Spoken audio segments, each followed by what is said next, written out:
Hai, Assalamualaikum warahmatullahi wabarakatuh. Selamat datang kembali di video pembelajaran PAI kelas 7 pada semester 1. Pada kesempatan kali ini kita akan belajar tentang Toharoh. Kalian tentu pernah mendengar hadis berikut. At-Tahuru syatrul iman. Kebersihan itu sebagian dari iman. Hadis riwayat Muslim. Hadis tersebut menegaskan betapa pentingnya kebersihan bagi orang yang beriman. Islam menaruh perhatian sangat tinggi pada masalah kebersihan atau kesucian, baik kebersihan dari najis maupun kebersihan dari hadas. Nah, apa itu najis dan hadas? Serta bagaimanakah cara bersuci dari kedua hal tersebut? Simak selengkapnya di sini.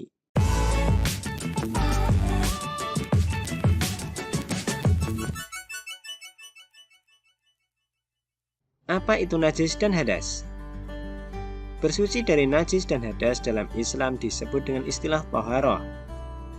Najis sendiri berarti kotoran yang menjadi sebab terhalangnya seseorang untuk beribadah kepada Allah Subhanahu wa Ta'ala.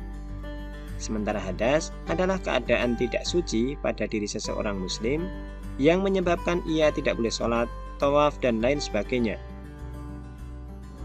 Ketika seseorang hendak melaksanakan sholat, maka ia harus memastikan dirinya terhindar dari dua hal tersebut. Sehingga toharoh pun sendiri terbagi menjadi dua, toharoh dari najis dan toharoh dari hadas.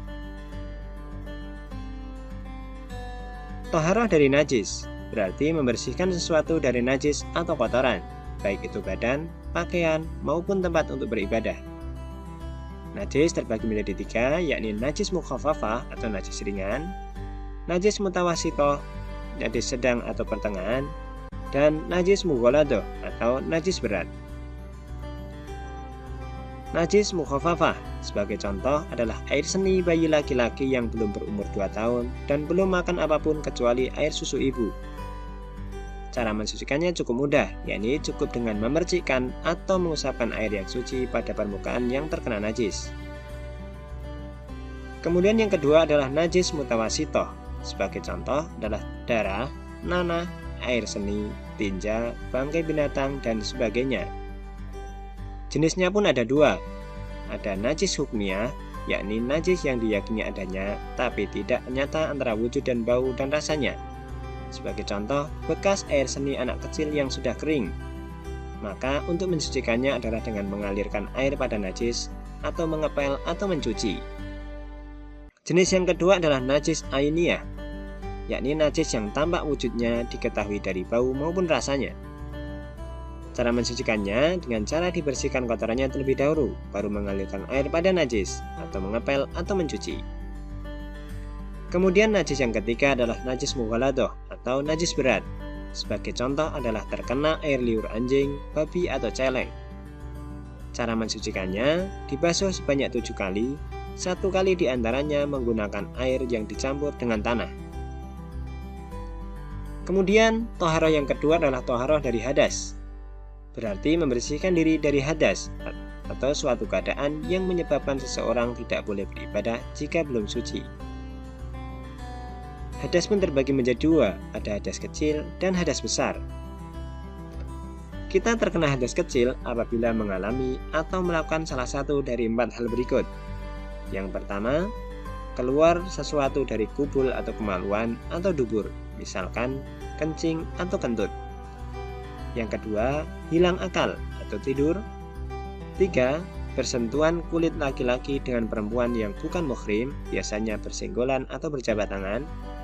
Yang keempat, menyentuh kemaluan atau dubur dengan tanpa alas. Maka cara mensucikannya adalah dengan cara berwudu atau tayamum jika tidak ada air. Yang kedua, hadas besar.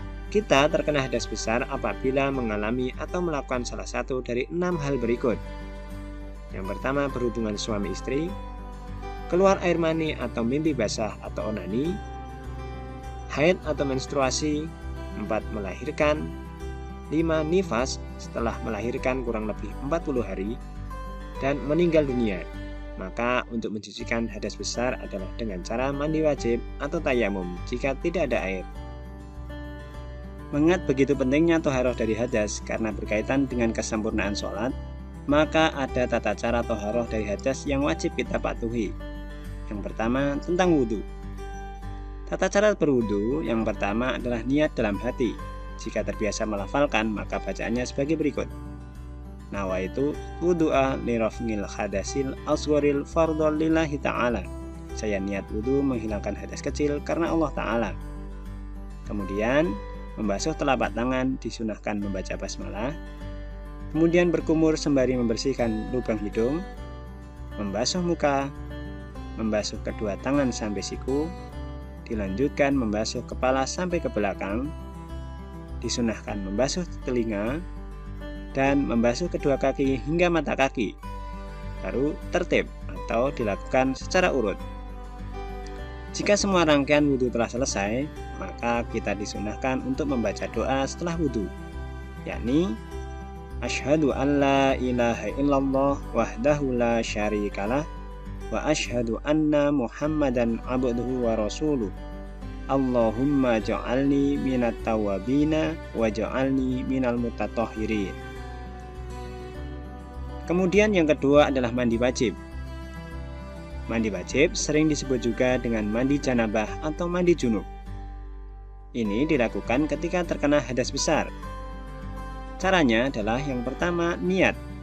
Jika dilafalkan maka bacaannya Nawaitul husla li raf'il hadasil akbari fardhu lillahi ta'ala.